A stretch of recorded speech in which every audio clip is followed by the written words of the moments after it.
आपकी रोटेटर कफ की सर्जरी को 6 हफ्ते अब हो चुके हैं एंड आपके डॉक्टर ने भी ब्रेस उतार दिया है। नाउ अब आपको अपने कंधे का कैसे ख्याल रखना है, कैसे इसमें वापस मूवमेंट्स लेकर आने हैं, इसमें वापस से वही जान कैसे लेकर आनी है, इस बारे में हम इस वीडियो में बात करेंगे। तो बने रहे मेरे साथ। मेरा नाम है doctor Surabhi and I am MD sports medicine doctor and यहाँ हम बात करेंगे कि रोटेटर कफ की सर्जरी के 6 हफ्ते बाद कौन सी range of motion and strengthening exercise करनी है। तो बने रहे मेरे साथ एंड कीप वॉचिंग। इससे पहले आप इस वीडियो को आगे बढ़े, डोंट फॉरगेट मेरी वीडियो को लाइक करना ना भूलिए एंड सब्सक्राइब करना ना भूलिए ताकि मैं आपको इस टाइप का और कंटेंट प्रोवाइड कर सकूं। So don't forget to subscribe. तो इस वीडियो में हम मेजरली 3 चीज़ों के बारे में बात करेंगे कि कैसे रेंज ऑफ मोशन एक्सरसाइजेस करनी है, कैसे शोल्डर की मसल में वापस ताकत लेकर आनी है and third and the most important thing जो लोग अक्सर मिस आउट कर देते हैं वो है आपकी स्कैपुलर मसल की मोबिलिटी एंड स्ट्रेंथनिंग। क्योंकि अक्सर ये देखा जाता है सर्जरी के बाद पेशेंट इसको नहीं ट्रेन करता and as a result scapular muscle में वीकनेस हो जाती है एंड कंधा उठाने में फिर आपको दर्द होता है। तो जैसा आपने मेरी लास्ट वीडियो में देखा, हमने रिस्ट की एंड एल्बो की एक्सरसाइज करी, लेकिन कंधा हमारा इस पोजीशन में 6 हफ्ते ब्रेस में था, तो शोल्डर में काफ़ी स्टिफनेस डेवलप हो जाती है। नाउ इसी स्टिफनेस को हटाने के लिए हमें range of motion exercise start करनी है। तो इसको इजी करने के लिए हमने रेंज ऑफ मोशन को 3 तरीके से डिवाइड कर रखा है: passive range of motion, active assisted range of motion and active range of motion. तो चलिए एक एक करके इसके बारे में बात करते हैं। रेंज ऑफ मोशन एक्सरसाइज शुरू करने से पहले हम कंधे की पेंडुलम एक्सरसाइज करेंगे, जिसमें हम इस तरीके से झुक के कंधे को एक पेंडुलम की तरह हाथ को इस तरीके से घुमाएंगे। ऐसा करने से शोल्डर जॉइंट की मोबिलिटी इंक्रीज होगी। तो सबसे पहले हम पैसिव रेंज ऑफ मोशन के बारे में बात करेंगे। पैसिव का मतलब यही है कि आप खुद से ये नहीं करेंगे, या तो आपका कोई सहारा देके हाथ उठाए या आप अपने नॉर्मल हाथ से पकड़ के अपने दूसरे हाथ को उठाएं।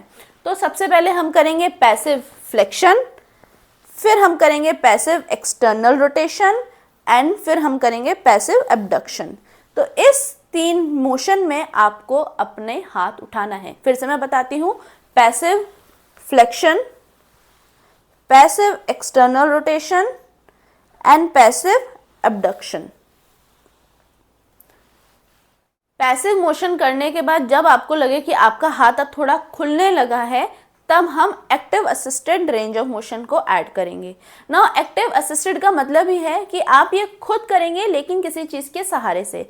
तो यहाँ मैंने स्टिक ली है, स्टिक को आप पकड़ेंगे इस तरीके से एंड इस तरीके से हाथ आपको ऊपर लेके जाना है फ्लेक्शन करने के लिए। ये देखिए, फिर से मैं साइड से दिखा रही हूँ। इस तरीके से पकड़ेंगे और दोनों हाथ की मदद से हाथ को पूरा ऊपर लेके जाएंगे। जब तक पेन नहीं होता तब तक ही लेके जाना है, ओवर नहीं करना है, पेन नहीं होना चाहिए। ठीक है, ये आपका हो गया फ्लेक्शन। नेक्स्ट हम करेंगे एक्सटर्नल रोटेशन। अब इस चीज़ का ध्यान रखें, एक्सटर्नल रोटेशन करने के लिए यानी बाहर की तरफ हाथ खोलने के लिए आप पहले दीवार का सहारा ले लीजिए। इससे आपके बैक की मसल पे सपोर्ट मिलेगा और आप चीट मूवमेंट्स नहीं करेंगे। नाउ स्टिक को इस तरीके से पकड़ेंगे एंड दूसरे हाथ से प्रेशर लगा के इसे बाहर की तरफ खोलेंगे। अगेन जितना हो पाए उतना ही करना है, एक्सेसिव पेन नहीं होना चाहिए एंड इस तरीके से हाथ को बाहर खोलेंगे, होल्ड करेंगे 30 सेकेंड के लिए होल्ड करेंगे और ऐसा एटलीस्ट आपको 3 बार करना है। अगर आप ज़्यादा कर सकते हैं तो अच्छा है, जितनी जल्दी आपका हाथ खुलेगा उतना ही आपके लिए बेनिफिशियल रहेगा। दूसरा है एब्डक्शन। तो इस तरीके से अगेन स्टिक का इस्तेमाल करके आप हाथ को इस तरीके से ऊपर उठाएंगे। ये आपका हुआ एक्टिव असिस्टेड एब्डक्शन। ठीक है, नाउ हमने पैसिव मूवमेंट में एक्सटेंशन नहीं करा। एक्सटेंशन के लिए हम अगेन एक्टिव असिस्टेड करेंगे। इस तरीके से हम स्टिक का इस्तेमाल करेंगे, पीछे से पकड़ेंगे और इस तरीके से ऊपर उठाएंगे। जितना ले जा सकें उतना ले जाएंगे, इसे एक्सटेंशन करेंगे। एक और तरीका है active assistant range of motion करने का, जिसमें हम वॉल का सहारा लेंगे और अपने हाथ की हेल्प से ऐसे उंगलियां ऊपर चढ़ाते हुए हम ऊपर की तरफ हाथ उठाएंगे। जितना ले जा सके उतना ऊपर लेके जाना है, फिर वापस यूँ नीचे लेकर आना है। ठीक है, झटका नहीं पड़ना चाहिए। इसी तरीके से हम ये अबडक्शन मूवमेंट करेंगे। ऊपर लेके जाइए, फिर आराम से नीचे लेकर आइए, ठीक है। एटलीस्ट ऐसा आप 3 बार करें तो आपके लिए ज़्यादा बेनिफिशियल होगा। तो एक और तरीका है हाथ को ऊपर ले जाने का, जिसके लिए हम सीधा लेटेंगे, ठीक है, दूसरे हाथ से इस हाथ को पकड़ेंगे और पूरा ऊपर की तरफ प्रेस करेंगे। सुपाइन फ्लेक्शन आपको हेल्प करेगा पूरा रेंज ऑफ मोशन अचीव करने में।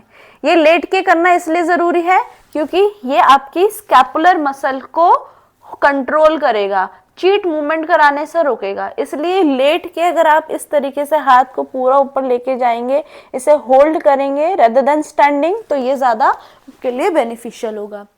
हाथ को बाहर खोलने के लिए यानी एक्सटर्नल रोटेशन करने के लिए ये और एक्सरसाइज हम एक्टिव असिस्टेड एक्सरसाइज करेंगे, जिसमें हम पहले सीधा लेटेंगे, ठीक है। टॉवल को कंधे के नीचे रखना है हमें सपोर्ट के लिए, ठीक है, हाथ इस पोजीशन में हमारा। और अब स्टिक की मदद से, लंबी स्टिक हो उतना अच्छा है आपके लिए, ईजी रहेगा। इस तरीके से आप कंधे को बाहर की तरफ ले जाएंगे, खोलेंगे। जैसा आप देख पा रहे हैं मैंने यहाँ पे सपोर्ट दिया है और दूसरी तरफ इस स्टिक को यूज़ करके दूसरे हाथ को बाहर की तरफ खोलने की कोशिश कर रही हूँ, ठीक है। ये मेरा बड़ा इजी हो रहा है क्योंकि मेरा कंधा स्टिफ नहीं है, तो पोस्ट सर्जरी के बाद ये कंधा मोस्टली स्टिफ हो जाता है। तो ये लेट के इस तरीके से जब हम बाहर खोलेंगे तो एंड रेंज ऑफ मोशन को अचीव करना ज़्यादा इजी है।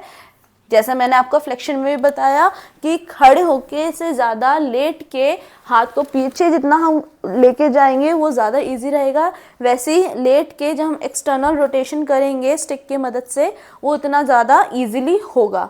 तो जैसे जैसे आपका रेंज ऑफ मोशन बढ़ता जाएगा वैसे वैसे आपको यहाँ पे चेंजेस करने हैं अपने लिए, ठीक है। ये हो गया आपका सारे 3 मूवमेंट्स। अब एक बहुत इंपॉर्टेंट मूवमेंट आपका बाकी है, वो है इंटरनल रोटेशन यानी पीछे लेके जाना हाथ को। तो एक्सटेंशन तो हम कर रहे थे, अब हाथ को पीछे भी लेके जाना है, तो वो कैसे करना है इसके बारे में बात करते हैं। अब हमें हाथ को यूँ पीछे ऊपर तक लेके जाना है ना। उसके लिए हम ये टॉवल का इस्तेमाल करेंगे। तो टॉवल को ऐसे पीछे लेके जाएंगे, दूसरे हाथ से इसे पकड़ेंगे और इस तरीके से हमें इसे खींचना ऊपर की तरफ, जितना खींच पाए, ठीक है। ऐसे पूरा नहीं खींच देना है, चांद से धीरे धीरे आप मूवमेंट्स को इम्प्रूव करेंगे और अपना इंटरनल रोटेशन वापस लेकर आएंगे, ठीक है। अभी तक हमने passive and active assisted range of motion exercise करी, पर अल्टीमेटली आपको हाथ खुद ही उठाना है, तो जैसे हम कहते हैं एक्टिव रेंज ऑफ मोशन। तो हाथ का पूरा फ्लेक्शन होना, पूरा एबडक्शन होना, एक्सटर्नल रोटेशन होना, इंटरनल रोटेशन होना ज़रूरी है, ठीक है। जब ये मूवमेंट्स आपके कंप्लीटली अचीव हो जाए तब हम बात करेंगे हाथ को यूँ पीछे ले जाने के लिए। सी कॉम करते हुए इस मूवमेंट का होना कितना ज़रूरी है। एंड मोस्टली जब आपको रोटेटर कफ की टियर इंजरी हुई होगी ना, आपका यही मूवमेंट सबसे पहले गया होगा, तो ये भी हमें वापस अचीव करना है। तो जब आपका हाथ पूरा खुलने लगे तब हम एक्सटर्नल रोटेशन करना इसका शुरू करेंगे। तो ये आपका जो सेकेंड फेज़ है ये आपका 6 से 10 हफ्तों का रहने वाला है। Now the thing is that कि ज़रूरी नहीं है 6 से 10 हफ्ते का रहे, ये 6 से 8 हफ्ते का भी रह सकता है, डिपेंडिंग ऑन यू कितनी जल्दी आप रेंज ऑफ मोशन लेके आते हैं और आपका कितना अच्छा पेन कंट्रोल होता है। तो ये थोड़ा टाइम डिपेंडेंट से ज़्यादा आपका range of motion dependent phase है। नाउ इसके साथ हम स्टार्ट करेंगे स्ट्रेंथनिंग की, यानी आपकी rotator cuff and shoulder muscle की स्ट्रेंथनिंग की। इस बात को समझिए, 6 हफ्ते आपका हाथ ब्रेस में रहा है तो यहाँ मसल तो वीक हुई होगी, तो डायरेक्टली मैं आपको ये नहीं कहूँगी जिम में जाके डंबल उठाना शुरू कर दीजिए, क्योंकि वो आपके लिए बेनिफिशियल नहीं होगा। और ऑब्वियसली अभी आपका रेंज ऑफ मोशन भी पूरा आया नहीं है, रेंज ऑफ मोशन के लिए आप प्रैक्टिस कर रहे हैं, तो साथ साथ आप अपने शोल्डर मसल की आइसोमेट्रिक स्ट्रेंथनिंग एक्सरसाइज के लिए प्रैक्टिस करेंगे। नाउ इसमें से कुछ एक्सरसाइजेज हैं जो आप राइट अवे शुरू कर सकते हैं और कुछ एक्सरसाइजेज तब होगी जब आपका रेंज ऑफ मोशन आना शुरू होगा। तो देखिए और सीखिए कि क्या एक्सरसाइजेस आपको करनी है। तो हमारे कंधे में एक्सटर्नल रोटेटर मसल होती है, इंटरनल रोटेटर मसल होती है, डेल्टॉइड होती है, फ्लेक्सर्स होते हैं एंड एक्सटेंसर्स होते हैं। तो अब हमें इनको स्ट्रेंथन करना है, आइसोमेट्रिकली स्ट्रेंथन करना है। तो सबसे पहले हम करेंगे आइसोमेट्रिक एक्सटर्नल रोटेशन। हमें प्रेशर इस तरफ लगाना है, ठीक है, जैसे इस तरीके से हाथ को बाहर खोलने की कोशिश करनी है अगेंस्ट द रेजिस्टेंस, ठीक है। तो आपका एंगल ऑफ फोर्स इस डायरेक्शन में है, ठीक है। तो इस तरीके से हम बाहर की तरफ खोलने की कोशिश करेंगे, रेजिस्टेंस लगाएंगे, 30 सेकेंड टू 45 सेकेंड के लिए आपको ये होल्ड करना है और 3 बार करना है, ठीक है। नाउ हम इसी हाथ की इंटरनल रोटेशन की बात करते हैं। हाथ को अंदर की तरफ धकेलेंगे, ठीक है। जैसे हम हाथ इस तरीके से बंद करने की कोशिश कर रहे हो, इस तरीके से हम अंदर की तरफ धकेलेंगे अगेंस्ट रेजिस्टेंस, ठीक है। इससे हमारी इंटरनल रोटेटर मसल्स की स्ट्रेंथनिंग होगी। और अगेन 30 टू 45 सेकेंड ये हमें होल्ड करना है और 3 बार ऐसे रैप्स मारने हैं, ठीक है। तो नेक्स्ट हम करेंगे एक्सटेंशन की स्ट्रेंथनिंग। तो हाथ को इस तरीके से वॉल पे प्लेस करेंगे और वॉल को पीछे धक्का देने की कोशिश करेंगे। ऑब्वियसली वॉल है, वो तो कहीं नहीं जाने वाली, बट हमारे एक्सटेंसर्स की इससे आइसोमेट्रिक स्ट्रेंथनिंग होगी। Again 30 to 45 second for 3 times इस तरीके से एक्सटेंशन करेंगे, ठीक है। नाउ आती है डेल्टॉइड की बारी। डेल्टॉइड मसल जैसे आप जानते होंगे, यहाँ की एक मसल होती है डेल्टॉइड। अब हम डेल्टॉइड को स्ट्रेंथन करेंगे। तो ये आप थोड़ा देखिए, हाथ की प्लेसमेंट यही रहेगी। नाउ जब हम एक्सटर्नल रोटेटर को कर रहे थे तो हम इस तरीके से हाथ को बाहर खोलने की कोशिश कर रहे थे, लेकिन डेल्टॉइड में हमारा एल्बो भी प्लेस होगा इस तरीके से और एंगल ऑफ डायरेक्शन की फोर्स ये होगी, ठीक है। हमें हाथ को यू खोलने की कोशिश करनी है। देख पा रहे हैं आप अच्छे से कि इस तरीके से हमें हाथ को बाहर खोलने की कोशिश करनी है। तो इससे हमारी जो डेल्टॉइड मसल है स्ट्रेंथन होगी। अगेन 30 टू 45 सेकेंड्स 3 टाइम्स, ठीक है। नेक्स्ट हम मूव करते हैं एब्डक्टर्स पे एंड फ्लेक्सर्स पे। तो इस तरीके से हम अपना हाथ को, जब हमारा हाथ पूरा ऊपर खुलने लग जाए, है ना, तो हम हाथ को इस तरीके से सामने वॉल पे प्लेस करेंगे और वॉल को धकेलने की कोशिश करेंगे, ठीक है ना। इस तरीके से हमें अगेन वॉल पे प्रेशर लगाना है।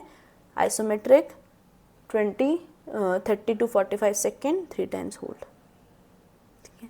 सेम अब हम एब्डक्टर्स के लिए करेंगे ट्रेन, और इस तरीके से हाथ को दीवार पे रखेंगे और एक हाथ से वॉल को प्लेस करने की, वॉल को धक्का देने की कोशिश करनी है। नाउ आप ये देख पा रहे होंगे कि इंटरनल रोटेटर्स तो हमारे स्ट्रेंथन हो गए जब हमारा हाथ पूरा नहीं खुला, लेकिन ये फ्लेक्सर्स को एंड एब्डक्टर्स को आइसोमेट्रिकली हम अच्छे से तभी ट्रेन कर पाएंगे जब ये मूवमेंट्स पूरे आ जाएंगे, ठीक है ना। अगर आपका सपोज हाथ सिर्फ इतना उठता है तो हम इसे इस तरीके से एक्टिवेट करने की कोशिश करेंगे तो इतने अच्छे रिजल्ट नहीं आएंगे। तो अच्छे जितने मूवमेंट्स आपके हो जाएं तब रिजल्ट अच्छा आएगा। बट आपको जैसे आप करना शुरू कर सकते हैं, जैसे राइट अवे आप शुरू कर सकते हैं तो राइट अवे शुरू कीजिए। रेंज ऑफ मोशन अच्छा अचीव करने के बाद शुरू करना है तो शुरू कीजिए। That is totally depend on you. जितनी जल्दी आप ये एक्सरसाइज करेंगे उतनी जल्दी आप नेक्स्ट फेज पर आएंगे, ठीक है।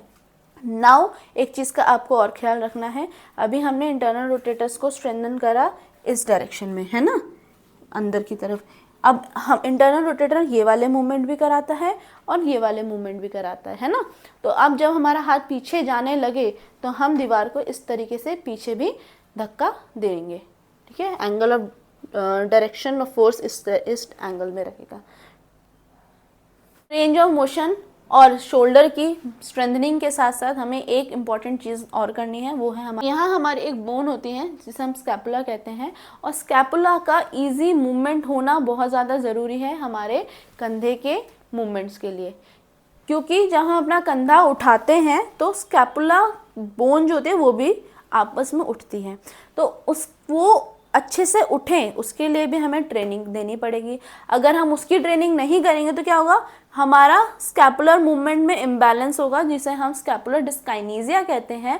और आप जब कंधा उठाना शुरू करेंगे, आपका कंधे के मूवमेंट्स के साथ साथ आपका स्कैपुला का मूवमेंट कोऑर्डिनेट नहीं करेगा, एज अ रिजल्ट आपको कंधे में दर्द होगा। तो यहाँ हम स्कैपुलर मोबिलिटी और स्कैपुलर मसल स्ट्रेंथनिंग के बारे में बात करेंगे। तो सबसे पहले हम मोबिलिटी की बात करते हैं। तो जैसे कि आपने पहले लास्ट वीडियो में भी देखा, हमने स्कैपुला का प्रोट्रैक्शन एंड रिट्रैक्शन ये शुरू करवा दिया था राइट अवे सर्जरी, ठीक है। अब इसी को हम थोड़ा एडवांस करते हैं और हम दीवार का सहारा लेते हैं। तो इस तरीके से पहले हाथ का प्लेसमेंट करना है दीवार पे, और अब वही मूवमेंट्स इस तरीके से कंधे को पूरा खोलना है और वापस से अंदर की तरफ आना है। ऐसा करने से आपका जो स्कैपुला होगा वो अच्छे से मूव करेगा, ठीक है। इसके साथ साथ आपको स्कैप्शन भी करना है, जितना हाथ उठ सके ऊपर उठाना है, दोनों हाथ इस तरीके से ऊपर उठा के ही नीचे लाना है, ठीक है। 15 बार इसे ऐसे ऊपर उठाएंगे और नीचे लाएंगे, एटलीस्ट 3 बार करना है। ये आप कर सकें तो अच्छा है, नहीं कर सकें तो आपको ये प्रोट्रैक्शन और रिट्रैक्शन पे तो फोकस करना ही है। अब इसके साथ साथ हमें यहाँ की मसल को भी ट्रेन करना है। उसके लिए आप क्या करेंगे, पहले तो सीधा लेट जाएं। तो पहले इस तरीके से आप उल्टा लेट जाएंगे, ठीक है। हाथ को इस डायरेक्शन में रखना है और इसे ऊपर उठाना है। दोनों हाथों को ऊपर उठाएंगे, होल्ड करेंगे, इस तरीके से ऊपर उठाएंगे और हाथों को होल्ड करेंगे 45 सेकेंड 3 बार। फिर हाथ को सीधा ऊपर ले जाएंगे, फिर होल्ड करेंगे और इस तरीके से नीचे इस पोजीशन में भी हाथ को पूरा नीचे ले जाके हाथ को ऊपर उठाएंगे और होल्ड करेंगे। ऐसा करने से आपकी स्कैपुलर मसल की ट्रेनिंग होगी, ठीक है। इसके अलावा ऐसे बैठ के, ज़रूरी नहीं है, आप आलती पालती बैठ सकते हैं, जो आपके लिए कंफर्टेबल हो। हमें एक्सरसाइज इसकी करनी है, तो ऐसे हाथ को आगे लेके आएंगे और यूँ पीछे की तरफ प्रेस करेंगे, आगे की तरफ लेके जाएंगे और यूँ पीछे की तरफ प्रेस करेंगे, ठीक है। इसके अलावा प्रो रोइंग भी करनी है, उसके लिए ये वीडियो देखिए। तो स्ट्रेंथनिंग के साथ साथ स्ट्रेचिंग एक्सरसाइज की भी ज़रूरत है। तो आपको मैं सिर्फ एक स्ट्रेचिंग एक्सरसाइज बताऊंगी जो आपको करनी है, जिसके लिए आपको पहले सीधा लेटना है कि इस तरीके से अपना सर अपने हाथ पे रखना है और इस वाले हाथ को इस तरीके से स्ट्रेच करेंगे। तो ये स्लीपर स्ट्रेच है और इसको आप ऐड करेंगे अपने पूरे रिहैब प्लान में। तो ये सारी एक्सरसाइजेस आपको करनी है आपका कंधा खोलने के लिए और कंधे में थोड़ी जान लाने के लिए। लेकिन अगर आप चाहते हैं कि आपका कंधा वापस वैसा हो जाए जैसा इंजरी से पहले था, तो उसके लिए मेरी नेक्स्ट वीडियो देखना ना भूलिए, जहां मैं आपको थोड़ी स्ट्रेंथनिंग एक्सरसाइज इंट्रोड्यूस कराऊंगी कि कैसे लाइट स्ट्रेंथनिंग एक्सरसाइज से हम धीरे धीरे एडवांस स्ट्रेंथनिंग एक्सरसाइज में बढ़ेंगे वहाँ पे, ताकि आपका कंधा इंजरी से पहले जैसा था वापस वैसा हो सके। तो don't forget to like my video and subscribe my channel ताकि आपको मैं इस टाइप की और वीडियो दे सकूं। And thank you for watching my video.